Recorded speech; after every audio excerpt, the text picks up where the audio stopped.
Good morning. This is episode 1 of TJ's daily commute blog. Not sure what I'm going to talk about yet, but I have an hour to kill every day. I drive from Newtown, Connecticut to South Norwalk, Connecticut. And I know there's a lot of you out there that also have this long-ass commute.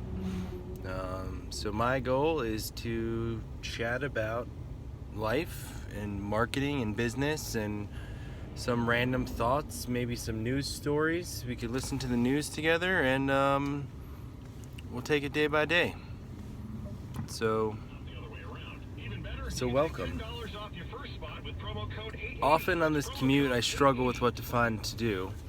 I don't always know what to do. I don't always know what to listen to. Some days I'll listen to podcasts. Some days I'll sing music. Some days I will just zone out and be a vegetable as a part of the commute and just kind of chug along. As you can see, the traffic even on back roads, our beautiful back roads of Connecticut, are backed up now. So if bad enough we took over all the highways, now we're taking over all the back roads too and just making it miserable for everybody. But the good news is I really like my job. So when I get there, most of the time I'm in a good mood, depending on what else is going on, because there's a lot of shit going on in my life. I got four kids, sorry. 4 kids, a wonderful wife. She works in town. My oldest is 8 years old currently, and he's in 2nd grade. Then my daughter's in 1st grade, she's 7 years old. Then I have my buddy Quinny, who's in preschool, and then Nolan, who is also in preschool, and he is 2. So 4 young kids, a lot to manage. Got a house that sometimes likes to fall apart. Sometimes it likes to stay together. We don't really have a kitchen table right now, but that's okay. I wanted to start this podcast because I wanted to get my voice out there and share my learnings and my knowledge. And the more and more I've been speaking lately to people, the more and more I've found that maybe I do have something to say. Maybe I do have a voice that people want to hear. Maybe my perspective is valid, and it has helped validate, my opinions of myself, as well as, everything that I've been doing. I've been working in marketing and advertising for, I graduated college in 2004. It is 2018. So that's, not a short amount of time, but also not a long amount of time. So I got some business experience under my belt. I've got some, good marketing experience under my belt. So basically what I do day to day is I work with the clients that we have that pay Milk to provide them with marketing solutions, whether that's advertising to promote a campaign or a new product launch, or to go gather insights via conducting research, either through focus group or through online methods, to help them validate products or ideas or concepts, or to even just simply understand their customers better. I oversee our development team to maintain and manage websites, and build as well. I work with our creative team to build out all the creative assets needed, as well as work with our copywriting team. So we have a lot of teams but not a lot of people. So we get a lot done for being a boutique shop. I've been working across the digital and traditional spaces since I started in the industry. So I've always had, I was able to gain some well-rounded knowledge across all the different functions of a marketing team as well as business teams. Started with very traditional advertising, buying billboards and radio and local newspaper ads, then eventually evolving into buying digital advertising across different direct to publisher display units, then to email marketing and social media marketing, then into programmatic display and working with different programmatic vendors, then obviously the foray into video. So it runs the gamut. I've really found a niche and a liking to the creative aspect of a creative approach to media planning and buying. I think that's really a terrific space to be in, especially for not just legacy brands, but startup brands. I think there's a lot of value in working with different media partners and publishers to not just generate content, but also to amplify your voice. I think it's worthwhile for some of these brands to be working with different publishers and creating relationships with them, versus looking at specific influencers, individual influencers, especially ones that might put the brand in a bad light. Sorry, I had to let somebody go, and it broke my train of thought. It was a white construction van. So that's always an interesting segue, is that, like, there are so many different people going to so many different jobs, and I wonder what everybody does. Like, the woman behind me, I wonder what she's going to. She looks reasonable. She's got sunglasses on. She's got a little duck face going on. I'm not sure what's going on or where she's going, but, you know, she's driving a nice Nissan. She's got a red coat on. You know, she's clearly got a little, maybe an upgraded model Nissan, because she's got the turn signals on the side lamps. I don't have those in my Dodge Ram, or my just Ram 1500. But my Ram is very underwhelming from a features standpoint. I got the basic version because I didn't really need anything more than that. This guy in front of me, this white truck, he's clearly like an electrician or something, maybe a plumber. He's going to do something handy that maybe I probably can't do. I joke with my wife because I could fix her iPhone pretty easily, but I can't even hang a hanger on a wall without doing something stupid. I don't know why. I know how to hang the hanger. I know how to hang the hook on the wall. I know how to drill a hole. I know how to put it in there, but for some reason it still comes out wrong. But I could take an iPhone apart and reassemble it with a brand new screen, and it worked just fine. Anyway, so stay in my lane on that standpoint. Driving through a pretty nice area that's I use for inspiration. It's on the border of Fairfield and Westport. Those are two very affluent towns in Connecticut. And I really like this area because it's wooded, but it's also not too far away. Where we are in Newtown is very far away from where I grew up, and what I know, and what I loved about growing up. Like when I grew up in North Jersey, and I was very close to New York City, and so we were, you know, an earshot away, being able to get in. From Newtown to get into the city, it's not that far, but it's a journey to get in. To get anywhere from Newtown is definitely a journey. So it takes a little while. But the area for my kids and my family, that's the right decision. So if I have to sacrifice a little bit for them, then that's what I have to do. That doesn't mean I can't still do what I love, and I still can't follow my dreams and my passions, which leads us to why I'm doing this video. I want to really get my voice out there and share my stories and share my philosophy and share what I'm doing with the world to try to build a team of people that can come on board my team, come on board this mission with me. So, you know, one of the projects that I'm working on now is, you know, I've written a bunch of children's books around a singular character that I really want to start bringing to life, you know, before this year ends. I really want to get this concept, this new book publishing concept down and launched. So that's one thing that we'll explore further on this podcast, and I'll talk about a little bit more. Another thing I want to do is really start turning the agency into more of a multimedia agency, where we're doing everything. We're a true full-service agency, and we're charging accordingly for that. So not just strategy and ideas and concepts, but really blowing out the executional arm and component of our business. And I don't know if that's through strategic partnerships or alliances. I haven't fleshed that out yet, or if it's maybe just starting something new altogether. Because I know there's some hang-ups. Like any businesses, it's an investment that we'd have to make, and there's going to be failure involved. And I need that opportunity to continue to fail. And so that's one thing I've loved about being Milk, is that they've embraced my ability to fail, because I have succeeded. And you're not always going to win, and you're probably going to lose more than you win. And that's just the nature of an agency business and a service-oriented business. If you're not selling a very specific product, if you're selling a lot of theoretical stuff or philosophical stuff, and you're providing a service, sometimes there's a lot of options right now in the marketplace.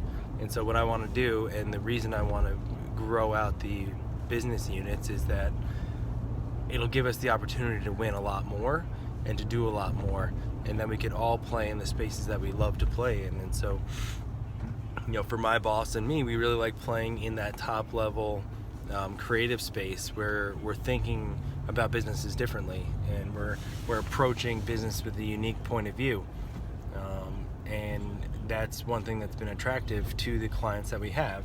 But not everybody, that doesn't attract everybody. Some people really need tactical, low to the ground executions. Like they need a social media campaign that involves us creating the content and us deploying the program. And sometimes that's not as much in our wheelhouse as I think it could be. We have gotten substantially better at it, and I think we've gotten good enough at it to where we could really invest the resources into building out that department and that team. So having a social strategist on board that understands the different platforms, that understands not just the organic community management and community publishing, content publishing arm, but also the paid advertising elements to it, the reporting elements to it, the analytics elements, the integration elements. And so for each of those platforms, though, there's different areas of people's expertise. So it's not end all be all. I don't know what's going on here. There's people turning around. Maybe they gave up. Maybe they gave up on their commute. This area tends to back up a little bit, but I find that every area is just, whatever way you go, it's no more than a 5-minute difference. So I'd rather take the nicer way without the speed bumps. So yeah, I love rock walls. Like a nice stone wall it's really a work of art. You could tell the difference between a good stone wall and a bad stone wall. Like sometimes they're just sloppy as fuck. Like I'd be pissed. Like it's different like when you're doing just like a stacked stone that's designed to be natural looking, like it was, built in the Middle Ages and it was really just kind of stacked together, versus a really well crafted stone wall. Like my buddy Matty does really nice stonework between walls and patios, and you can check him out at Stonetown Construction. He does a really nice job. But building stone walls like an art, and you pay for what you get. And I'm sure everybody who's built a stone wall knows that. There's a difference between cheap and value. You want a good value in your work, but you also have to understand that a great product is the result of somebody's hard work in an art form. Sometimes we'll commoditize a product like stonework because we think somebody will just do it cheaper, and cheaper is never better. Cheaper can sometimes be good enough, but is good enough really what you're striving for? Not really sure on that one. I think that's all a matter of preference. Sometimes I have accepted good enough, and I'm not happy about it, but there's nothing I can do to change that except in the decisions I make going forward. So can I accept good enough going forward? I would like to think I won't, but I'll do my best not to. I want everything to be a little bit more exceptional now, as I've learned all the different components of our business, and how marketing can lead an organization, and how marketing insights could develop products and move not just industries and businesses forward, but can move communities forward, can move people forward. When you look at, I'm a registered Republican, but I'm probably not a real Republican when you think about the Republican Party. I'm probably much more conservative. I'm a left-leaning Republican, maybe. I'm very socially conscious. I am very much about community service and giving back, and doing as much as you can to do your part. But I'm also of the standpoint where more government is not the answer. I think we could do better as private citizens than the government could do. I think the government needs to enable us to do that, but this isn't a political rant, so I'm going to get off that topic at the moment.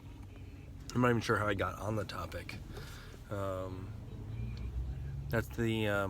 I'm sure anybody who has a commute like this has the same thought patterns and thought process. We're 15 minutes into this thing and I'm already all over the board. I've taken you through almost my entire, the entire beginning of my, commute here and what my brain goes through on a regular basis. So 15 minutes and I still have got, another 35, 40 to go. Which sucks, but hey, it is what it is right now until I can change it. I've made the choice to commute to Norwalk. I've made the choice to move my family to Newtown to do better, and I have made the choice to continue doing what I'm doing. I don't want to give up my career because I have an hour-long commute. I sacrifice family time. I miss my kids on a regular basis. I miss my wife. But hopefully one day this will all pay off. And if it doesn't, well, at least I tried. I can't say I didn't try. I can't say that I'm not trying. I'm not giving up. I'm not going to go, sacrifice everything that I want to accomplish. I don't think that's a good example for my kids.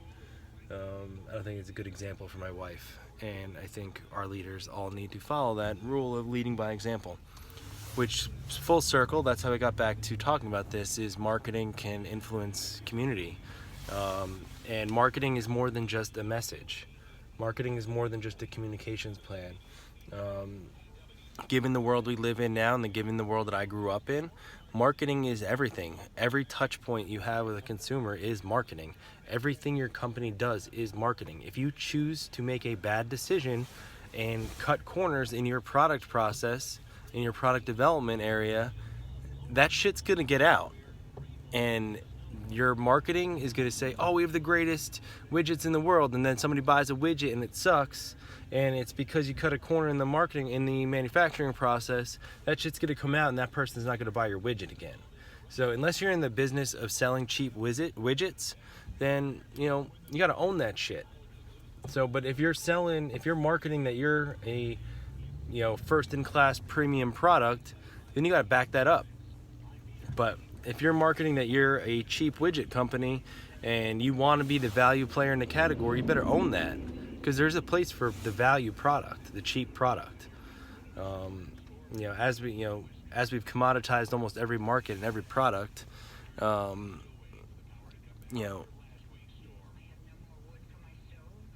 there's room across the board for everybody. Especially my premium coffee.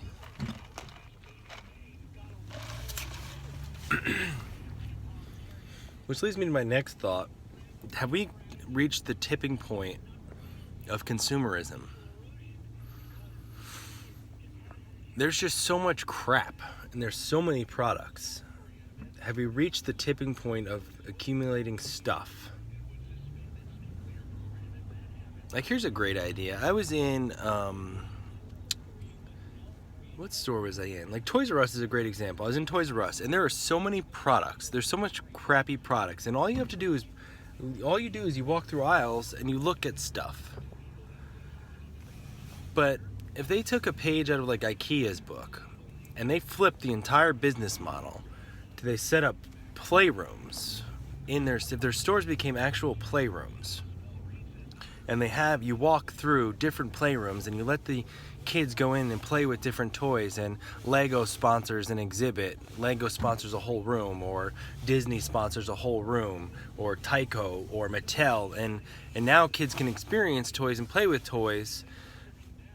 Maybe we've just increased the value of Toys R Us in the consumer's life cycle and lifestyle, because now, the mom with 4 kids, she can go to Toys R Us maybe she will pick up a product. Maybe she goes, 3 times a month, only buys something once, but all of a sudden we've created this lifetime value relationship with the mom, and now kids could really want to be a Toys R Us kid. Now kids really don't want to grow up, but now we've created a better business model that, it's daunting to think about how you can implement that, but it's pretty smart. I mean, it would make sense. It would make me want to go to Toys R Us a little bit more. It would make me hate being a Toys R Us employee. But if you take that warehouse model and then you just you make a double-decker Toys R Us where you have an experience play. I don't know if this exists or not, so tell me if I'm wrong. I'll fact check it after this video, but that's not the point of this. It's not the point of this. We're almost 20 minutes in, so I'm going to talk for about 10 more minutes maybe, or longer. We'll see what we do.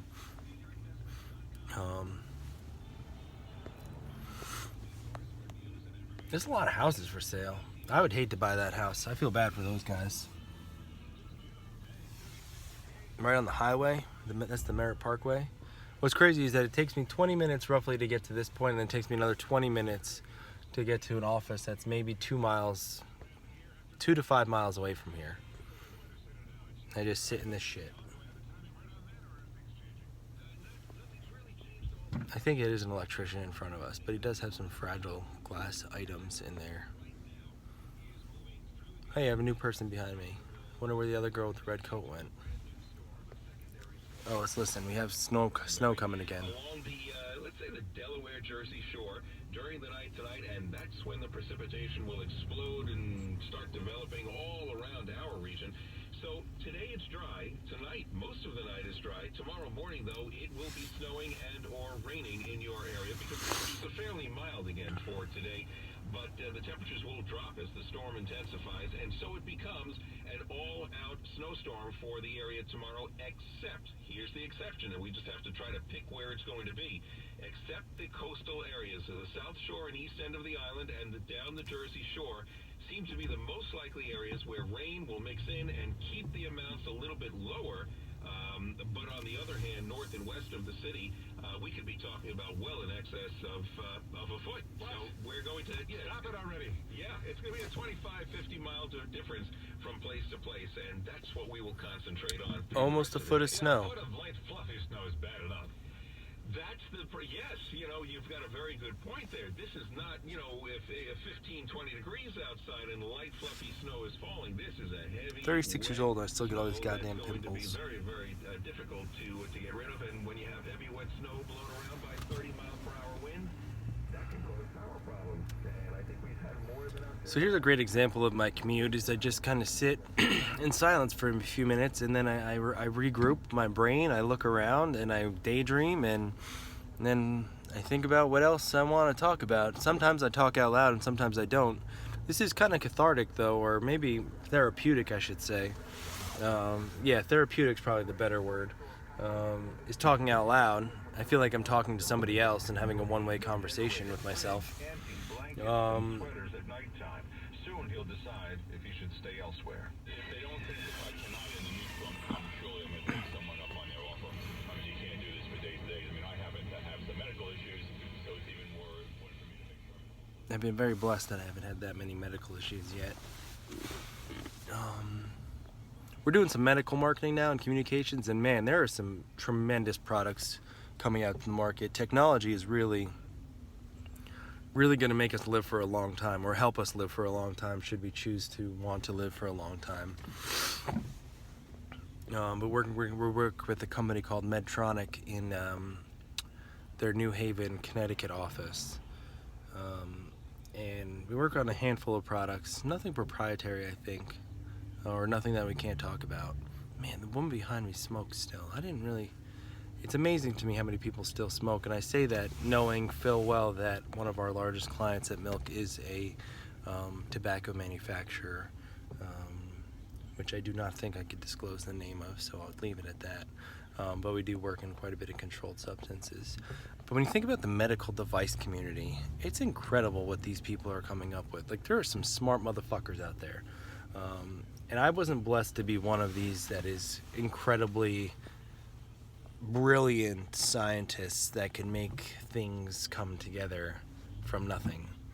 I'd be a good tinkerer with products, but I don't think you'd want to use it after I tinkered with it. I've always been fascinated with electronics and how components come together, and I loved taking things apart as a kid. Sometimes putting them back together, sometimes not, because I never really had the attention span afterwards, which is probably why I'm not an engineer, and why I've kind of found my niche in this big picture thinking role, to where I could really add value at the higher level to my different clients and the people that I work with and talk to. So I haven't figured out this social space from a personal brand perception yet, but I've done well doing paid advertising programs on these social platforms. I gotta tell you, from a creative standpoint, it's been very difficult to shift your brain and your mindset from creating a print advertisement, let's say, for example, or creating an advertisement, to creating a piece of social content that supports a larger story. And it's been a struggle getting people to understand the full circle of that, and what the deliverable is against a piece of a social content calendar or social content execution. Especially when people are looking at their feeds and they're looking at all the activity going on, and it's created this sense of urgency to create more and more content. But to create really good content does actually take some time, unless it's a personal brand and you just have this natural knack for it. Like Gary Vee is a perfect example, because he has this knack, and there's other guys like this. Kassan Piker, he's got a knack. He's got this thing where they could just get on camera, talk about an issue, they do their homework, they know what they're talking about, they're incredibly comfortable on it, and they just can do it. Not everybody has that talent or that natural ability. And I'm sure there's a lot of people that do have that natural ability. That's why there's all these different YouTube stars and success stories now. But at the same time, what does well? What drives, when you're working with a lot of B2B companies and a lot of ROI focused companies? I'm sure Gary's not sitting there thinking, oh, how many sales am I going to get off of this one video? He's thinking about, how many sales am I going to get overall in the lifetime of my business? And so sometimes it's a very tough sell, especially when the client does not want to get in front of the camera, nor does the client want to invest the resources. Sometimes it's not even worth it to pay an agency to do it, because it just comes off fake. So that's a struggle, and that's really been deflating to me over time, because I've historically been able to push the needle and push the envelope a little bit and get clients to try new things. But original content production is something that I really, really want to get into, and it's been a struggle to sell somebody on it. It's been a struggle to not convince clients, but show clients the value of doing this. Because the immediate response has always been, what is my return on that? And I don't have a solid answer for that. Even with proven examples, even when showing them, well, look at what these people did, and look at the return that they're getting over time. Because they're never it's never a 1-to-1 ratio. When I'm talking to my clients about marketing and advertising, their immediate goal is, I need more sales right now. And that's it. And some of them don't have the proper mechanisms in place to be able to track that. So especially our B2B, it's different, because we can obviously put things in place from a sales channel perspective to give those clients and those sales teams the materials and the communications that they need to sell more products to key customers and key retailers and key distributors. and we could do things on Amazon and work with those distributors to help drive the needle that way. But when you're talking to direct to consumer companies, it's hard to find that value there, and how to convince clients that there's the value in doing that. And maybe I just haven't done the work yet. Maybe I just haven't figured out that rhythm yet. Maybe I haven't figured out the cadence of, I've been working at this for, 5 or, easily 6 years. So ever since I've been at Milk, I've been working at that very specific concept. So I know one of my first pitches on that was with, Okemo Mountain, and trying to get them to do an on-mountain ski team, and using their current staff to do on-mounting reporting every day to create content for social media specifically. Wow, there's almost an accident in front of me with a blue Jeep and that white electric van. This is a little bit dicey. Yeah, this is tight.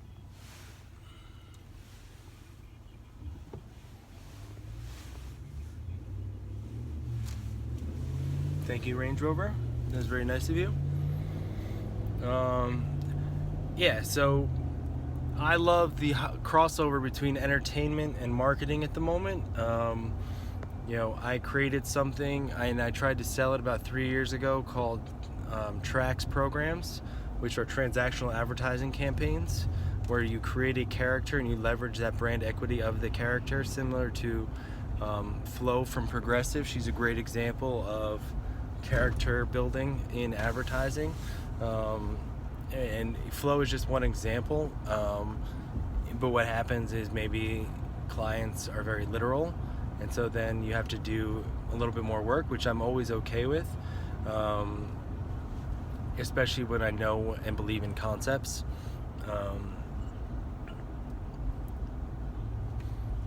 But I'm gonna get back to this idea of transactional advertising campaigns and programs, and I'm gonna get back to working at how I'm gonna pitch that and how we're gonna talk about that, because I think we could have some success there again. And I'm probably gonna get a haircut today. I don't know what else I'm gonna do today. I got some shit to do for the house. We own a condo as well. I'm on the board of directors of the 1214 Foundation. And so I got some stuff to do there for my communications program. You can learn more about me at tjgarvin.com. You can go to 1214foundation.com or .org. I'm having a brain slip right now. Either way, it's on my LinkedIn profile, on my website. You can always visit me at milksono.com, and you can follow me right here on my YouTube channel. And that is all. Feel free to reach out to me, connect with me on LinkedIn. 33 minutes. I still got about another 10, 20 to go. We'll see. One last look at the traffic in front of me. So that's that. Have a good day, everybody. Today is Tuesday, March 6th. And let's get after it. Peace.